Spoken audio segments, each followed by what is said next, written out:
Hello, everyone. Welcome to our webinar today. The topic for today's webinar is Equity Strategies for LA's 100% Clean Energy Transition. We have some very exciting panelists with us today. Before I pass it over to them, I'd like to go over a few very quick webinar logistics. All of our attendees are in listen-only mode. You have a couple of options to orient your webinar console. Here you can click on the orange arrow to expand your webinar console, and you can also do that, click on that orange arrow to minimize it. With your webinar console, one thing that you might like to do is to submit your questions and your comments. We will be saving 20 or so minutes at the end of our presentations for Q&A with the audience, one of our most exciting webinar moments. So please submit your questions and comments. We'll get to as many as we can. Finally, this webinar is being recorded. We will send you a copy of that webinar recording, and we'll also be posting a PDF of the slides.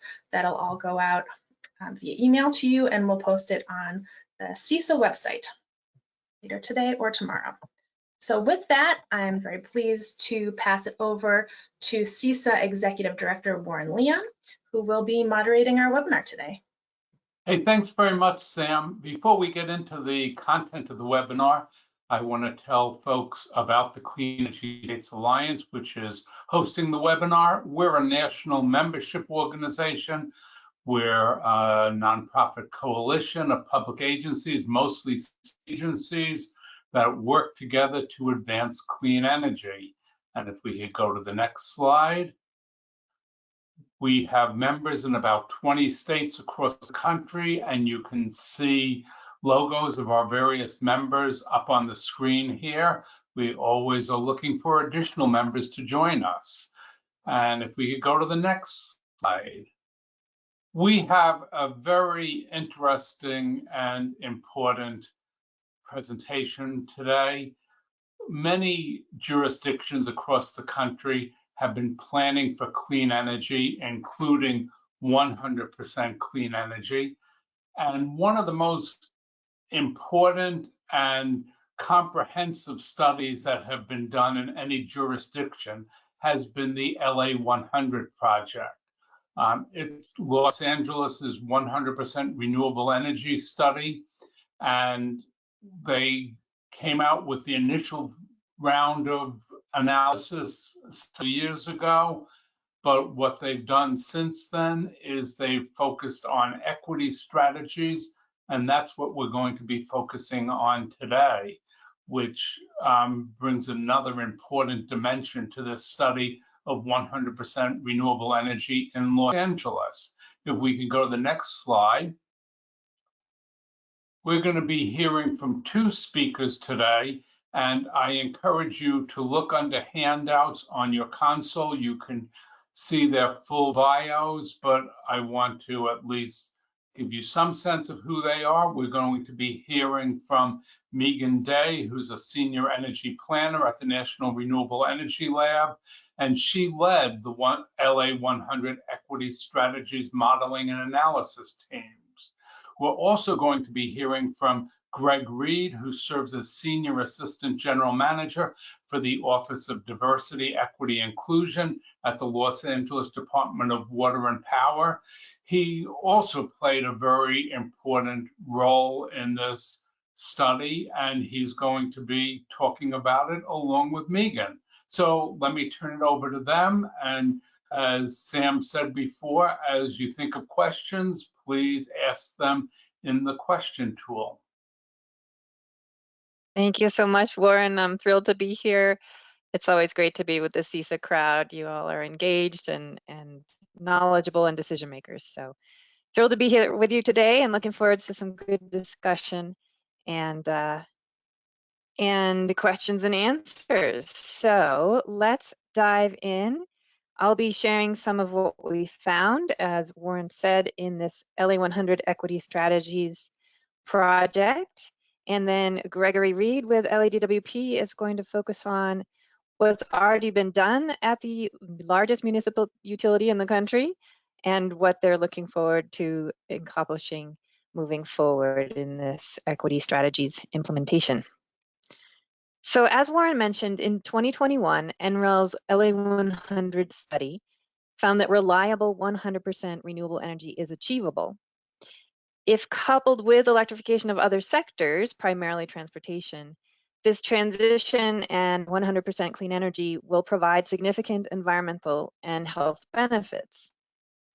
But improving energy equity and making sure that those benefits and burdens are distributed more equitably across the city, that requires intentionally designed strategies. So our project over the last couple of years has been to identify ways to improve energy equity in this transition to 100% clean energy.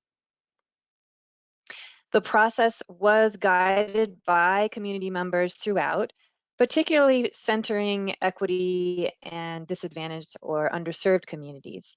This was done in part through a steering committee made up of 14 community-based organizations, primarily representing underserved, environmental justice, and communities of color.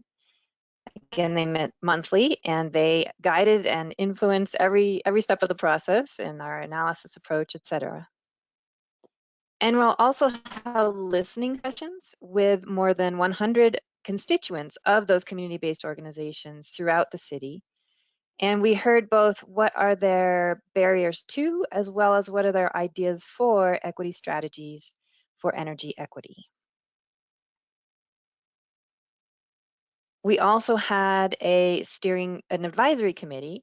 So this was a really perceptive point by DWP. They realized that sort of the usual suspects and the leaders and decision makers needed to be involved in this process because we needed buy-in to make sure that there was implementation and alignment and collaboration moving forward.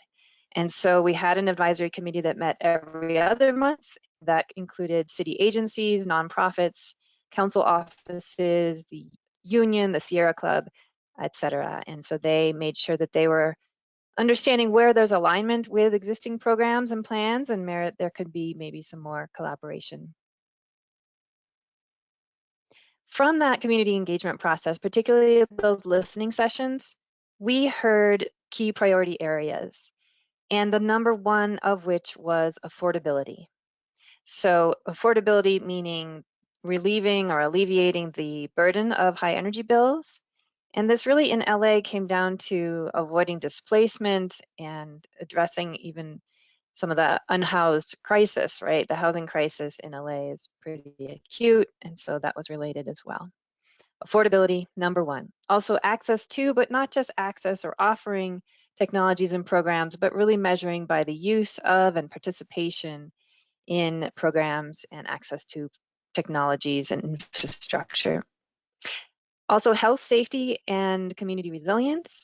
So that meant sometimes we heard folks wanted to actually have more energy consumption in order to have safe and comfortable home temperatures, for example. So we'll get to that. Jobs and workforce development, as well as community involvement in an inclusive way in decision-making and program development moving forward.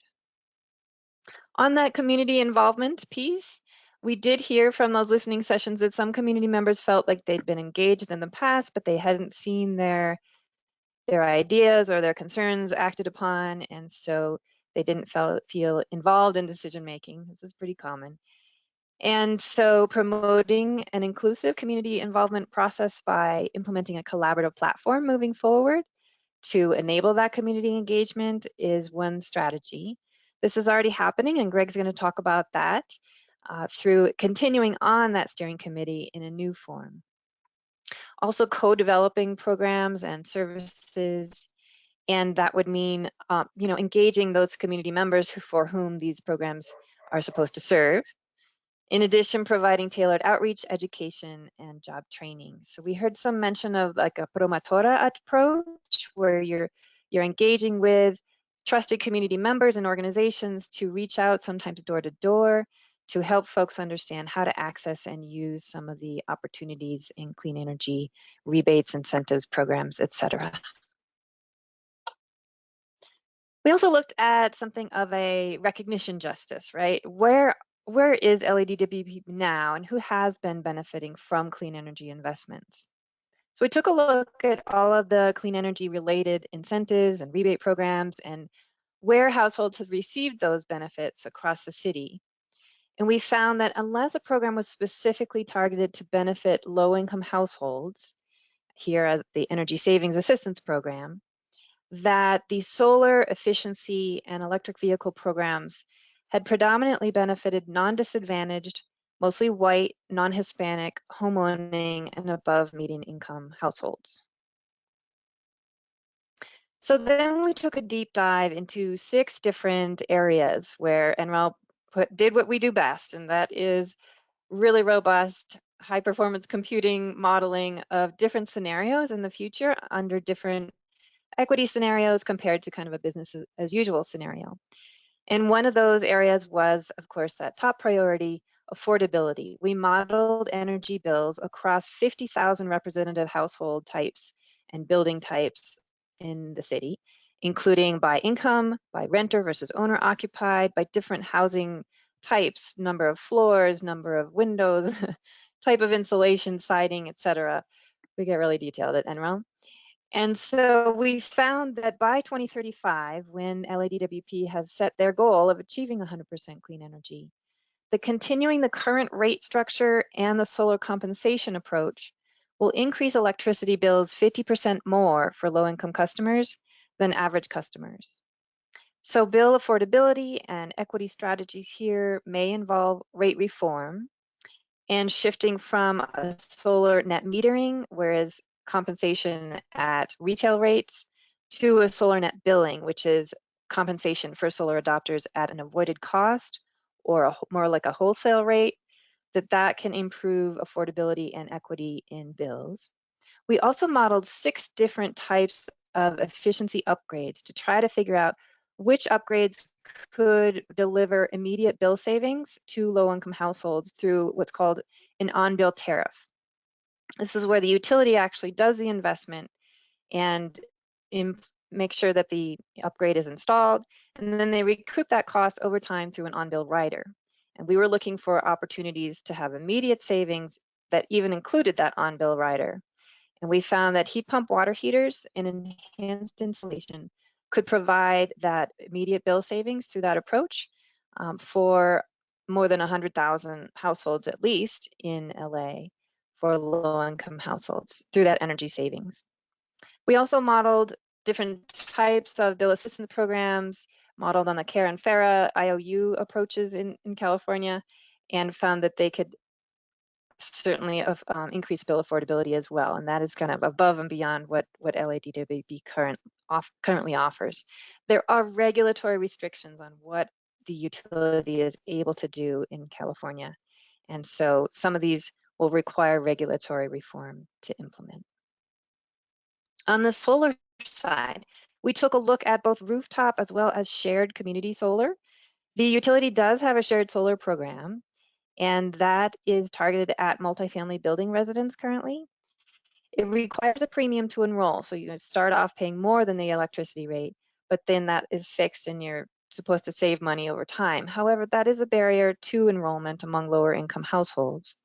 And we found that reflected in participation, where there is higher participation in subscribers among non-disadvantaged, non-Hispanic, and wealthier households.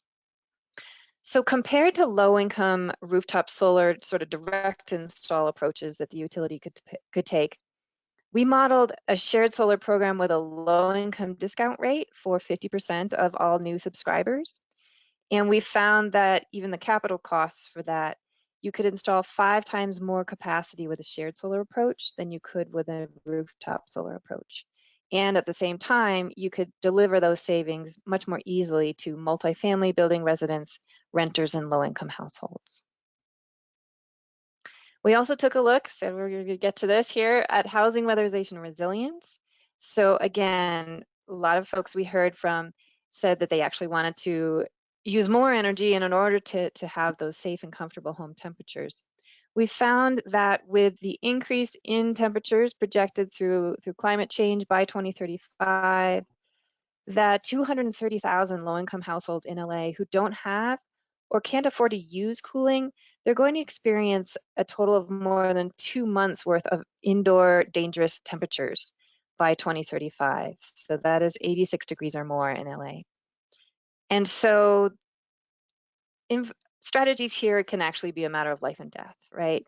And we found that direct installs of heat pump cooling would actually provide safe and comfortable indoor temperatures for low-income households at much lower operating costs. So there's the difference, right? Can you afford to actually use it?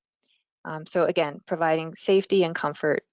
This is especially important, we found, in multifamily buildings where the mass of those buildings is trapping the heat in, and it's harder to sort of dissipate that heat overnight as temperatures cool with cross ventilation.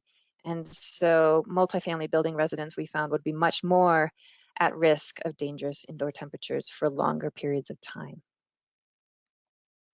We modeled EV adoption, used and new EV adoption, as well as different ways to sort of expand equity in transportation electrification beyond just EV adoption.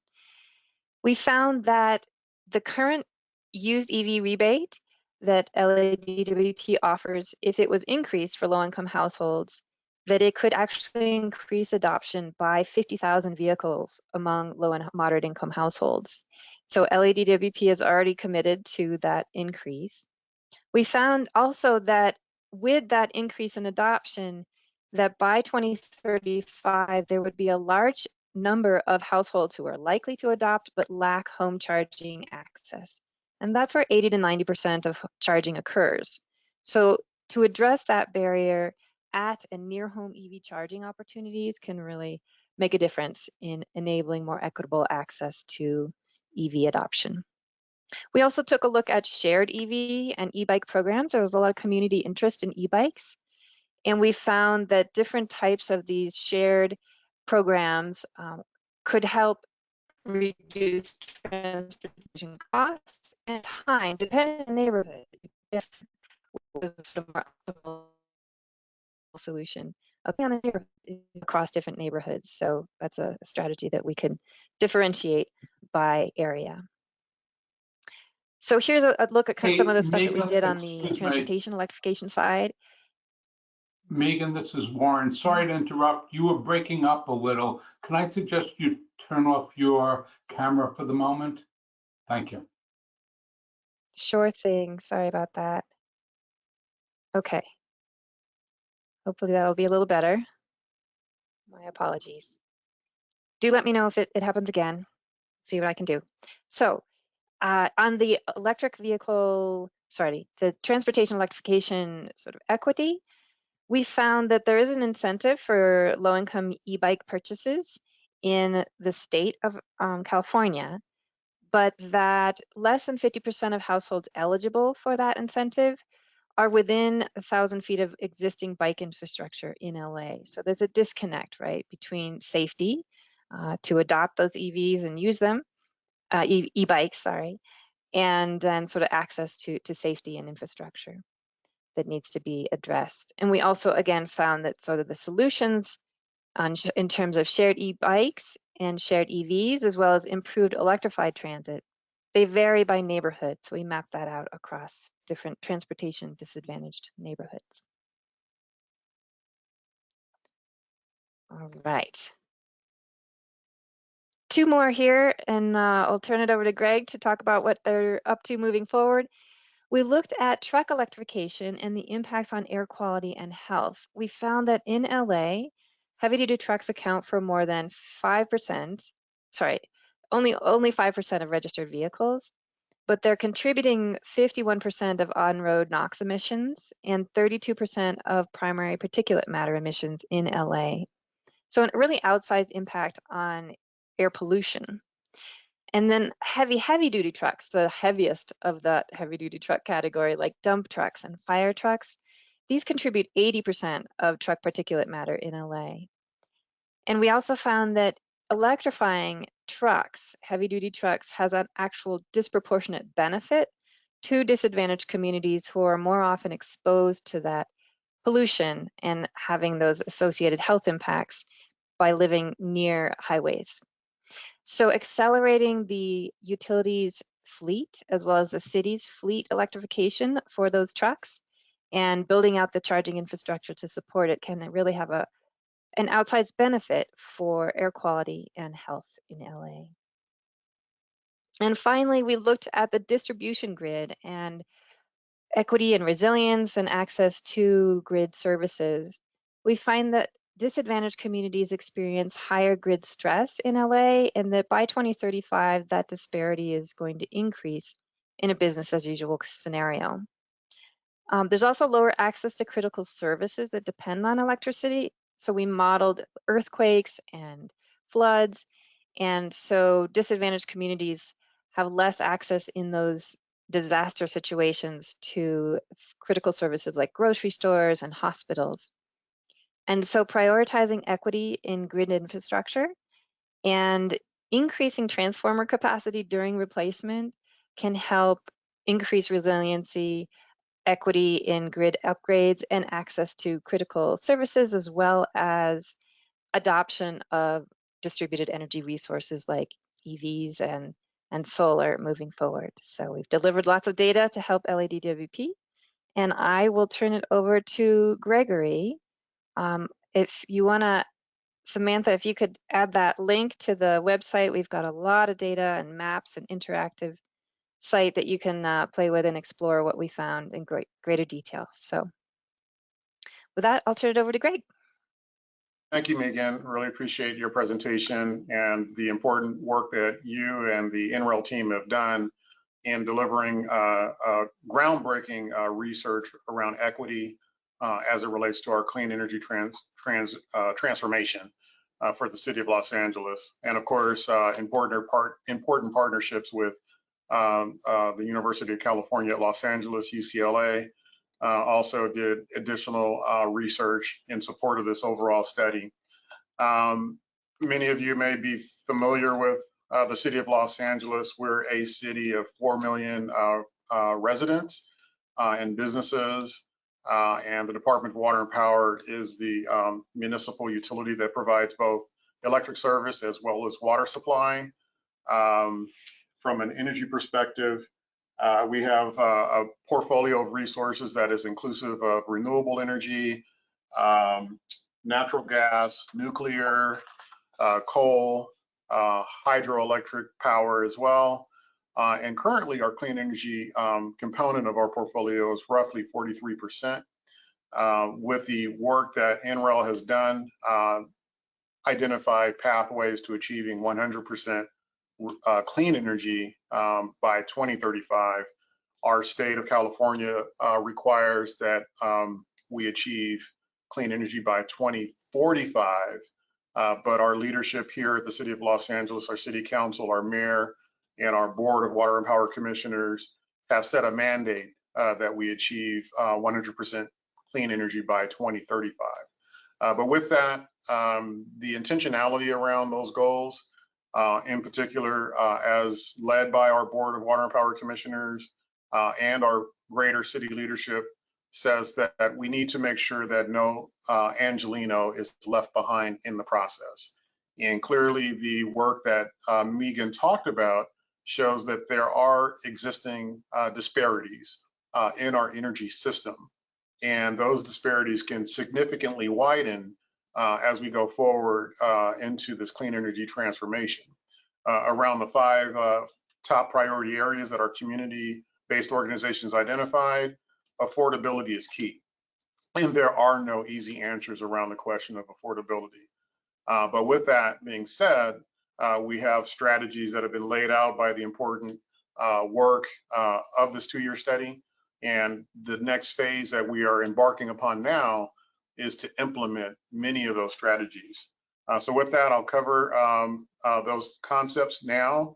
And I'll just share with you that we are kind of on the early stages of transitioning from the study process that culminated in the publishing of the work in November of last year to where we are today, and I will be talking with you about that. Just a little bit about myself. I am a civil engineer, and I've come up in the Department of Water and Power primarily on the water side of the business, but have the great pleasure and opportunity to serve now as the Diversity, Equity, and Inclusion Officer, just coming about a year into the role.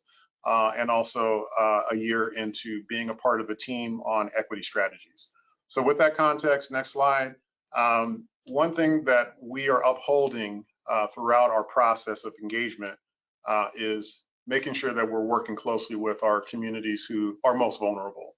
And the 2-year effort was very centered on community engagement. And the 3 tenets that are shown on the slide are the focal point of that engagement.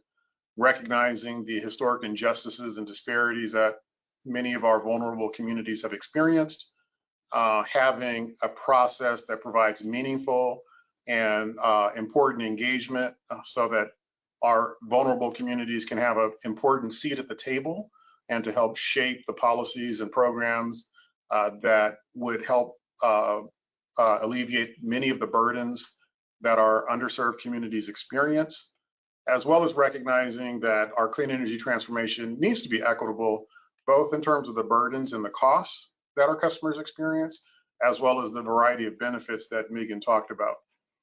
So with that, we're continuing that process into the next slide with maintaining engagement with the community-based organizations who have been involved in the 2-year study, who represent our most vulnerable, and maintaining that engagement throughout the implementation phase.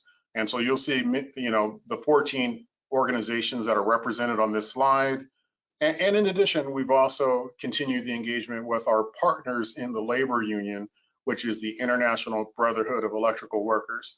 Of course, that's not a community-based organization, but that's an important partner when we think about one of the important priorities is participation in the green job economy. And our labor partners are an important component of the workforce that's going to be required to achieve our 100% renewable strategy. Next slide, please. So of the work that's been done and the continuation into implementation, there are a great number of topics that Megan talked about and remain of vital interest to our community-based organizations. First of all, the involvement by the community, raising the awareness among various communities across our great city of Los Angeles, 4 million customers, many census tracts, very different economic, socioeconomic status across our diverse city, but making sure that the awareness of our clean energy transformation is provided equitably to all, and that the interest in knowing what the opportunities are and how one may participate is an important component of what our community-based organizations are interested in. I mentioned jobs a minute ago, but there also are businesses that are facing some level of struggle and can certainly benefit from knowing what's happening in terms of clean energy and the kind of resources that they may need to depend upon to help their burdens in transitioning into this next phase of our economy. Transparency and accountability, holding ourselves as a public agency accountable to the work that we're doing and making sure that we're able to deliver on the promise of equity by measuring our goals, measuring outcomes, measuring our progress so that our communities can provide feedback and make sure that we're making the type of adjustments and being nimble and adaptable to better achieve the kind of outcomes that we all want to see in terms of public health, in terms of customer participation and in various programs, those types of things. And then just at large, the clean energy transformation is all about how we generate our power supply and how we deliver that to all of our customers. We have a portfolio planning process known as the Strategic Long-Term Resources Plan, SLTRP for short, and that kind of sets the direction strategically for the city of Los Angeles in terms of how we generate our power, what that portfolio mix is, where that might be located, how we transmit that power to our customers into the distribution system, and then ultimately our planning for the infrastructure reliability and being ready for full electrification of our customers. And so our community-based organizations also having a seat at the table in that process and being able to give voice as it relates to concerns of equity.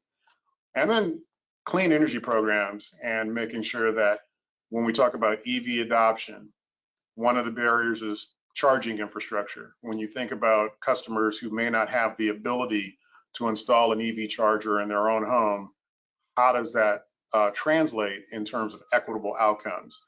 Building decarbonization as we transition from perhaps gas-powered appliances to more electric appliances within our homes, and being able to have equitable approaches around that. Community solar, Megan talked about, and strategies around that. So there's various components of our clean energy program that relate to customer access and involvement to not only receive clean energy to our homes, but also to receive many of the benefits that go along with that. Next slide, please. Next slide.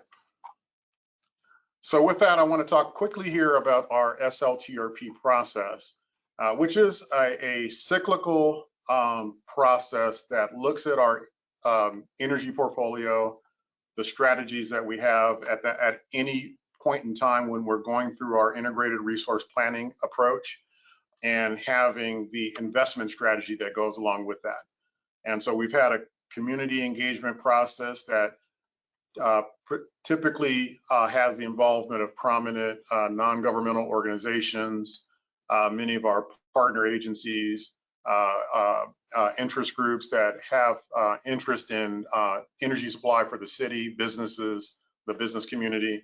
But what we are doing now as a result of the equity strategies work that's been done is to incorporate equity as a component feature of our portfolio planning process. Part of that is incorporating the community-based organizations and providing a seat at the table. And so we are completely doing that this cycle to allow for a broader participation and a broader voice in terms of our energy decision-making and the strategies that we're working towards at this time. In addition to that, we're also updating the approach towards analysis of strategic alternatives. One important consideration is the question of energy burden. Typically, our past approaches have been centered on looking at alternatives from a cost per kilowatt hour, but now we recognize through the equity work that that cost per kilowatt hour may look differently depending on the customer situation. And that's where looking at energy burden provides a better metric and measure of comparison between alternatives, as different customers may be impacted in different ways. Energy burden being that share of income and how much of that income is dedicated to energy supply. Some customers, a particular increase in the cost of energy may be a small fraction of their total income. But some of our more vulnerable customers, that energy burden and that increase in energy costs may be pretty significant. I think the metric that we learned from the study is some of our customers may see as much as 16% of their income being dedicated to all of the energy needs as compared with perhaps more affluent customers where that same metric may be in the area of 5%. Again, disparities in the burdens that we carry, in terms of clean energy. Next slide. So with that, we are also looking at how we can incorporate equity into the ongoing work of the department, in particular our power system programs, our projects, and our infrastructure work. And so we are working towards establishing criteria that brings the equity principles into operation. And so the process that we plan to undertake is to continue the work with our community-based organizations to identify the principles that would allow for us to apply those principles to the work that we're doing, such that we can get closer to the mark in terms of equity outcomes on all of the programs and policy initiatives that we have. Maintaining the community engagement as a part of that, and having metrics to hold ourselves accountable and to measure progress towards those type of outcomes.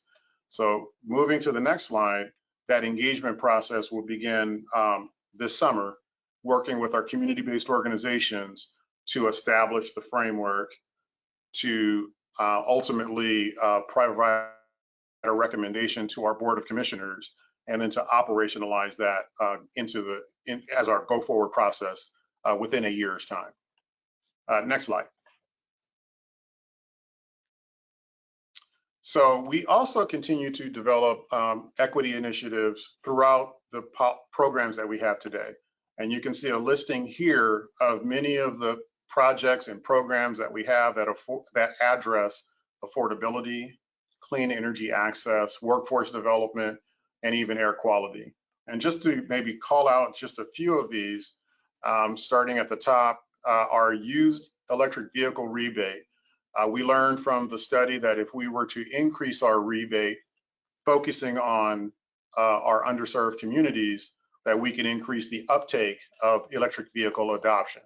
And so with that, we've enhanced our $1,500 rebate for used EV vehicles by adding an additional $2,500 for income qualified customers, and so that we can expect a greater participation by underserved communities in our EV rebate program. In addition to that, we also are focusing on our Cool LA program, which is down towards the middle of the table here, to provide point of sale rebates for cooling devices such as air conditioning units, heat pumps that Megan talked about, to ensure that we're able to address affordability as it relates to thermal comfort, but also responding to the concern of possible vulnerable customers experiencing unsafe temperatures into the future. That's also complemented with our program called Comprehensive Affordable Multifamily Retrofit, or otherwise we call it the CAMR program. This program provides home energy efficiency solutions in the context of multifamily dwelling units, recognizing that customers who may be in that situation may not have the resources to implement home energy improvements, or the liberty to do so because they're in a rental situation. And so that program is designed to bring in resources that would be at no cost to the tenant and are designed to avoid displacement of the tenant, so that there isn't an increase in rents and the landlord cannot displace that tenant as a result of those improvements being implemented. The next item I'd like to just quickly touch on is our project powerhouse as it relates to affordability, and recognizing that not all communities have been built the same. And so our Board of Water and Power Commissioners implemented the policy to cover the cost of public infrastructure to support 100% affordable housing projects. Oftentimes, the public infrastructure may be undersized and cannot power an affordable housing development, but the cost of doing so may be on the scale of millions of dollars, and not letting that disparity in infrastructure from one community to the next be a burden to stop affordable housing from going forward. So our board has taken a policy to take on that cost in support of affordable housing initiatives to help our cities unhoused. Lastly, I'll just touch on, we also have our Easy Save program and Level Pay to help with affordability with customers who may have found themselves in arrearages due to the COVID pandemic. And we're maintaining that program in today's time to allow for extended repayment plans to help with affordability. In addition to that, our board has set a prohibition, a moratorium on using customer disconnections as a tool for arrearage collection. And so for customers who are in our Easy Save program, who are in our Lifeline program, those customers would no longer experience customer power disconnections as a tool to collect arrearages. So again, all of these initiatives are meant to be led by equity to help address the disparities that we've seen in our energy system. Moving to the next slide. Here's a few examples of other initiatives that we're working on. This is our LA Connect eHub program. We're in the early planning stages of this program, but it's part of our Powered by Equity initiative. And so with this initiative, it's to establish electric vehicle charging locations across our city we are prioritizing locating these in underserved communities, under-resourced communities, in particular those communities that may not have other alternatives for public charging. This should help alleviate some of the burdens for EV adoption, the barriers for EV adoption. In addition to that, the strategy is that these will be department operated and installed facilities, and the cost of charging would be similar to the cost that one would pay if they were charging from home. And so there would be no markup to the customers who utilize these particular EV hubs. Next slide, please. These are two examples of EV facilities that we're looking at in the near term. So we could pilot the concept and roll those out pretty quickly. One is in our San Fernando Valley area, and the second is in our South Los Angeles area. Please, next slide. We also are looking at funding opportunities, and we've been fortunately awarded a grant from the Department of Energy, $48 million. And what's important about this particular opportunity is to be able to infuse external funding into our affordability programs. One constraint that we have is our governance. Our cost of service and our electric rate requires that we apply the revenue from our energy service to the cost of service. And in situations where we may want to provide greater incentives for our under-resourced communities, there are some restrictions on how we might be able to do that due to our governance. However, when we're able to attract outside funding such as this $48 million from the Department of Energy, it gives us an opportunity to infuse our programs with additional resources to further provide supportive opportunities for our under-resourced customers. So with that being said, we'll be able to provide more opportunity for participation in shared solar programs, to enhance access to our feed-in tariff program, provide resources for customers who may enroll in our demand response process, as well as rooftop solar. Next slide, please. We also have our shared solar program, which we're looking to enhance the enrollment rate and the amount of energy that is available to be provided through our shared solar program, so that we can reach a wider group of under-resourced customers. And that DOE grant really provides the mechanism to allow for us to reach those under-resourced customers. Next slide, please.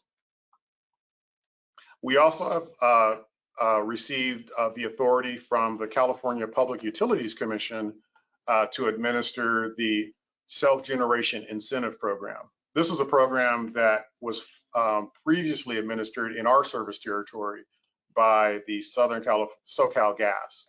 But due to maybe some of the disparities that we were seeing between the amount of funding that was being made available and how much of our customers were benefiting from that funding, we were able to lobby the Public Utilities Commission to propose that perhaps we can administer those funds more effectively within our service territory. So with that being said, the state PUC has decided to allow for LA Department of Water and Power to administer $82 million of incentive programming for the city of Los Angeles. So with that being said, it becomes another alternate source of resources that can provide cash infusion into the programs that will help access for our under-resourced customers.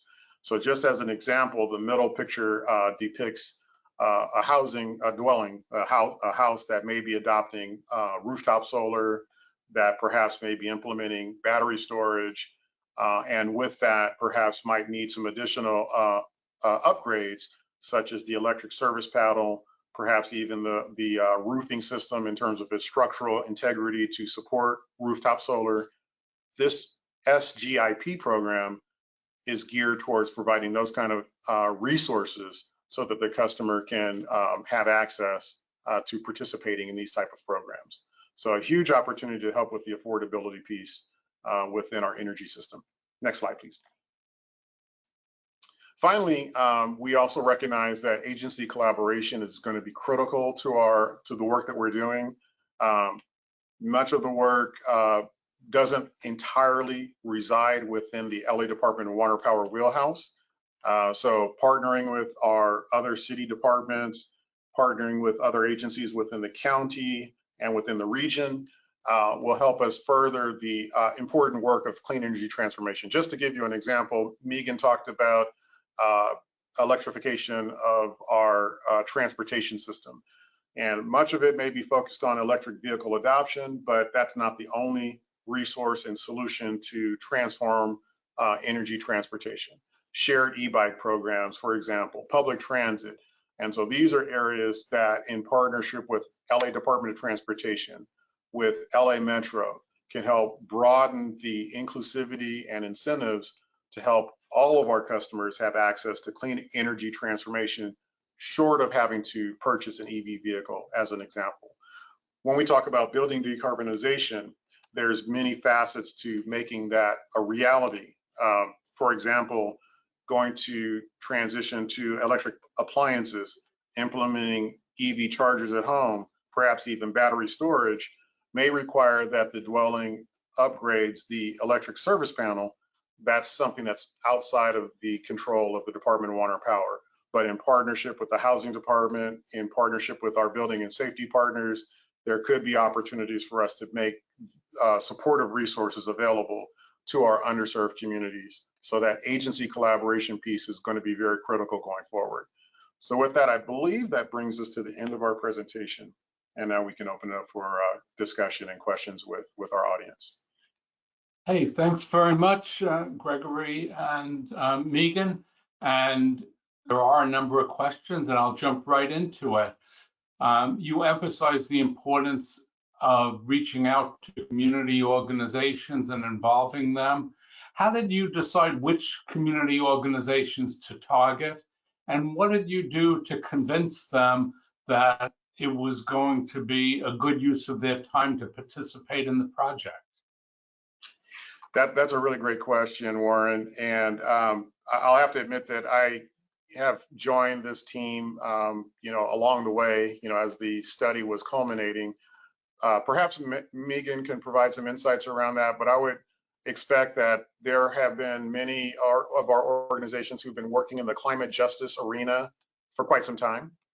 And as the study was being developed under NREL's leadership, that we were able as a department to identify those organizations who are working in that space in tandem with our city leadership. We have 15 councilmatic district offices, and they would know who those representatives are within their district who represent vulnerable community members.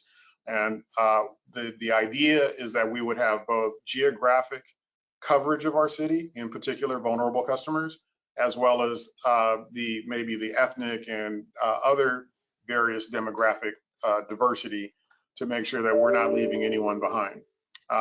And so with that being said, I'm sure it was a collaborative effort between our department leadership and our city council leadership. But Megan, perhaps you can provide a little bit more insight in that. Sure, no, it absolutely was. I think it was very clear from the start that DWP, this was new for them to sort of invite entities into the process from the get-go. And it was really important that they be the face of that, not NREL, right? That we're here to study, capture information, but that DWP really wanted to be the ones to reach out to these organizations and involve them in this process and build that relationship. So that's what happened from the beginning. There was some talk and effort to think about compensating the community-based organizations. That wasn't possible for this first effort because of sort of municipal procurement restrictions. So it was discussed and tried, but that didn't happen. We did manage to find a way to compensate the individual community members who participated in the listening sessions, but the CBOs were not compensated, but there was still great participation despite that. Right. And to that point of compensation, our board had issued a motion to establish a community grants program by which we would be able to provide compensation, which essentially values the time that's being provided by our community-based partners. And so we're in the process of defining what that grant program would look like so we could bring it forward to our board for consideration and rollout. Great, thanks. Megan, at the beginning of your presentation, you talked about the analysis that was done into the current electricity system and inequities in that system. What was a finding that you came across that surprised you? Well, we mapped all kinds of, things across the city in terms of geospatial and economic and socio-demographic metrics. So of the ones that I showed you, the most inequitable, where 81% of the incentives went to non-disadvantaged communities, was home charging rebates. So there's sort of multiple layers that you have to get through to access home charging, including adopting an EV, having a home that you generally own, having a garage, having an electric service panel that can support that. And we found that reflected in that most inequitable metric was, again, home charging residential EV rebates. Also, I would say we mapped out and measured where distribution lines were undergrounded, and twice as many miles of undergrounded distribution lines were in non-disadvantaged communities compared to disadvantaged communities. So that was also a surprising finding. Good. And what did you mean when you said disadvantaged communities experience higher grid stress? So we modeled the distribution grid and we modeled it through 2035. We're NREL. We get into the details, and we modeled voltage irregularities and different anomalies that put the grid at risk of outages, et cetera. So we looked at system average interruption frequency and duration. There was some minor disparity there, but in terms of modeling the grid moving forward, we found that disparity in grid reliability and risk, basically, not necessarily outages, but based on the infrastructure that we knew was there. DWP shared a whole lot of information and data with us. So we were modeling specific distribution system service points, and we did find that grid risk would be increased over time with sort of the current approach to grid upgrades. If I may add to that, Warren, I would also say that there is a big interest among our community-based partners in grid reliability, in particular as it relates to the issue that Megan is bringing out. And so our power system is incorporating a stakeholder engagement component to our distribution system evaluations and planning processes. So that way we could ensure that all of our customers are receiving equitable services throughout our distribution system, recognizing that there may be, undoubtedly there are weaknesses within our system, and making sure that we are not only taking care of those weaknesses and not leaving customers without investment, but also looking to the future in terms of increased electrification and the increased demand, load demand, and that our investments are providing equitable outcomes as we go forward. So that community engagement piece is going to be important to make sure that that voice is heard throughout that process. Good. And I want to hit on something that you touched on in passing, but one of the folks on the call who's from Los Angeles, who said they had installed some clean energy infrastructure like heat pumps, and it took a while to actually get the rebate afterwards. And that's really a barrier for someone with limited income. What are you going to be doing to deal with the speed at which people can qualify and receive rebates for some of their improvements?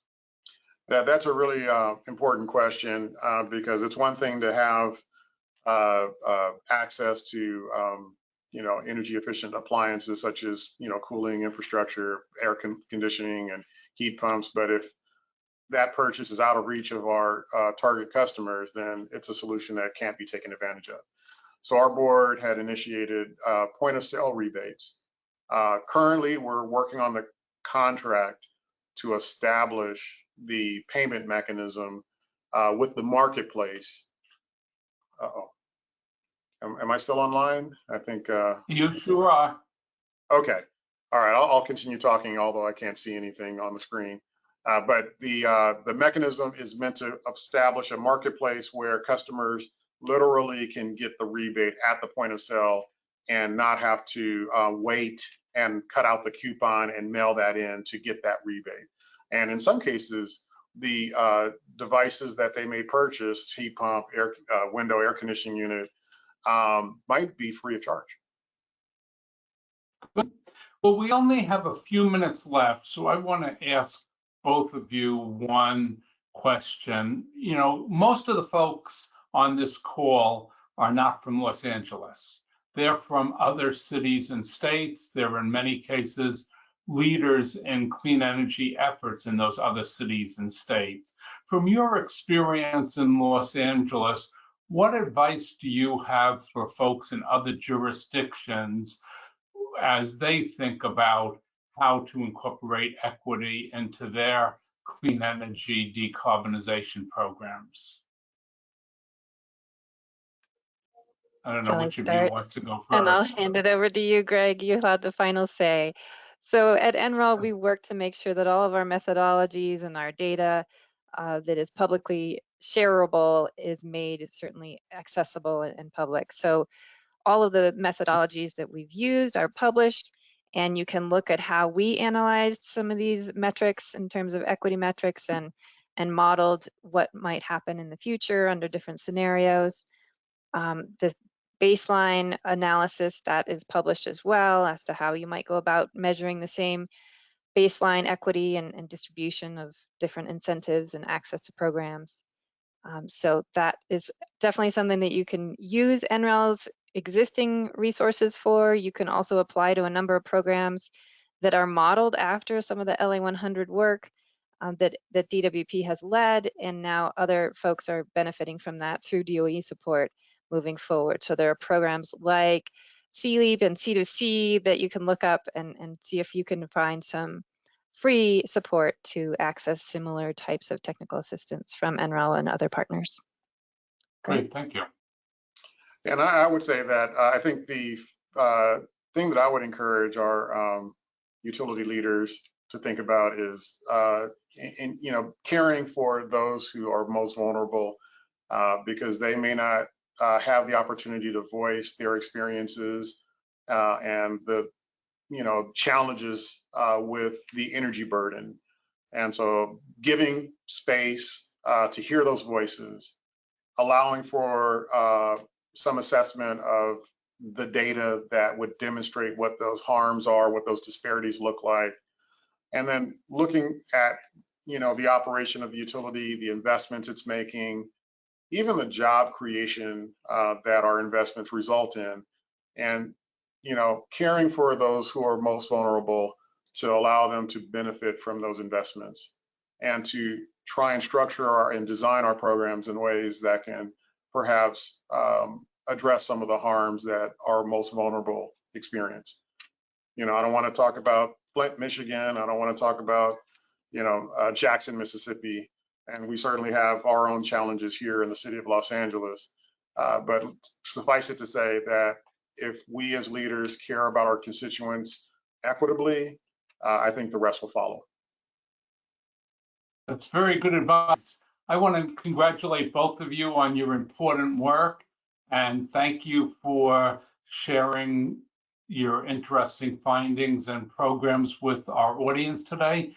And I thank everybody for joining us, and I hope you'll come back to watch additional webinars in the future. And we've put up on the screen a few of the upcoming webinars, so please check them out. So thank you very much, everyone.